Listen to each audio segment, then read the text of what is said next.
Thanks for stopping by for another real-time edit. Today I got a Louisiana Waterthrush taken up in northern New Jersey. I was actually up there running a workshop. I had 2 or 3 people sitting next to me, and it was great. This guy dropped in right on this log. It's just all this moss texture and the ferns in the background. Really, really nice stuff. So I was shooting aperture priority, auto ISO, and should have pushed the exposure comp up a little bit, so it's a touch underexposed. That being said, it's within reason, and at ISO 720, I can push this file around quite a bit. So let's get started pushing this file around. So lighten it up, warm it up, green it up, shadows up, blacks back down, crop it up. I'm just gonna offset it a little bit here, and then I do want to just darken the foreground, especially the highlights there, just a little bit, kind of richen that up a little, and maybe offset it just a touch more.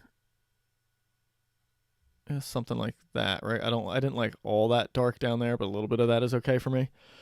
So that looks good. I don't like that light spot or these particularly, so we'll take care of that in Photoshop. So let's head on over there.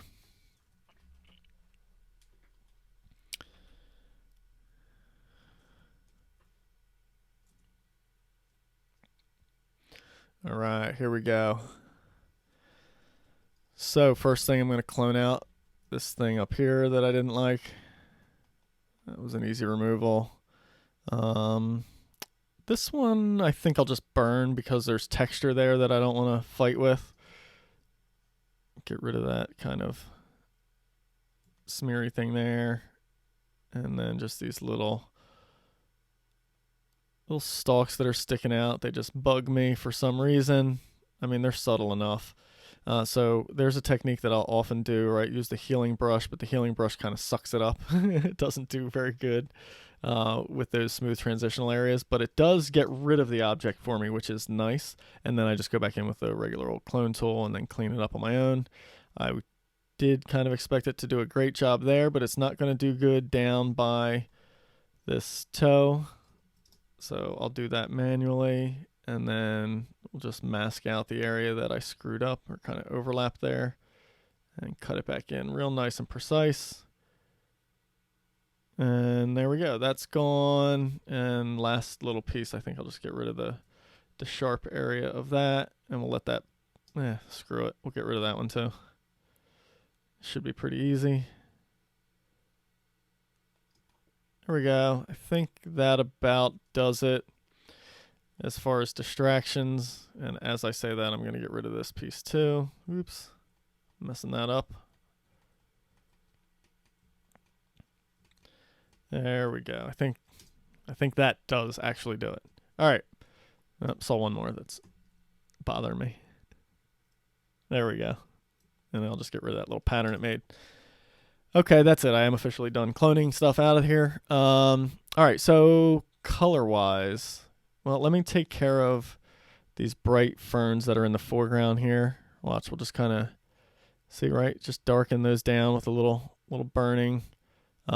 Just kind of makes them a lot less obnoxious or even visible there, right? So now they're just kind of a soft out of focus blur that just kind of blends away. Versus check it without that, right? Now it's just like this bright, like attention grabbing thing that I did not like at all. Let's see, with the bird itself, let's lighten the bird, a little bit of contrast in it. I don't think I need to be real accurate on this one. So I'll just kind of rough this painting in with a soft brush. As always, with these warblers in the forest and soft light, I pop the catch light, really make that stand out. I am going to go warmer with the bird, so more with the red, really, just to kind of combat all the green light that's bouncing around in there. And same thing, I don't need to be that particularly accurate with it. If I bleed off the edge a little bit, like that's what it looks like, so, not a huge deal there. So in the interest of saving myself time and aggravation, I'm not going to get all precise on painting that in.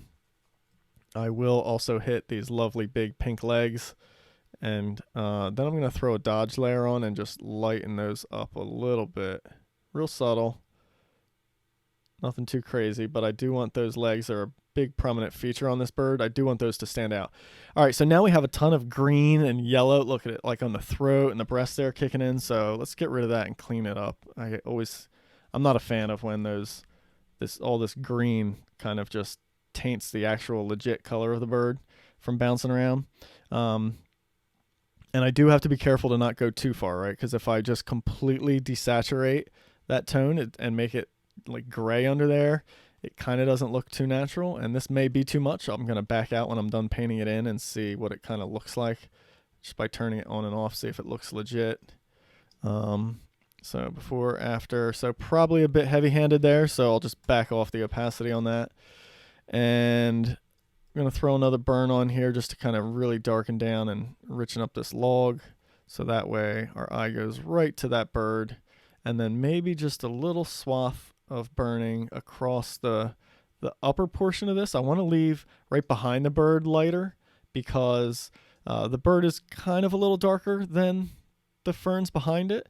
And this kind of soft vignetting that I'm just naturally painting in is going to really help draw the viewer's eye to the bird. And then those bright spots I just want to kind of take down just a little bit. So I mean, I'm painting real light with the opacity here with my tablet. Overall, I would say the bird could still go a little bit warmer. It looks kind of just a little bit cool. And actually, I kind of like that on the whole image. Let me see before. Yeah, there we go. That just kind of warmed the whole thing up, right? So from before to after, right? Much cleaner image. Bird stands out more. Cleaner color on the bird. Looks a little bit more accurate to me. They have a really nice warm brown tone on the back of their body and wings there. And, you know, look, the legs stand out more, and I got rid of all those distractions, although I'm seeing one more now, just this bright spot. And I'm not going to remove it. I'm just going to clone over it and just kind of make it less obvious. So there we go. Let me save that, and then we'll compare this to the original in Lightroom, which is going to be underexposed and much cooler white balance because the camera just kind of chose that white balance for me. So let's see what we got here. I'll reset that. Yeah, big difference on this one. Big difference. So check that out.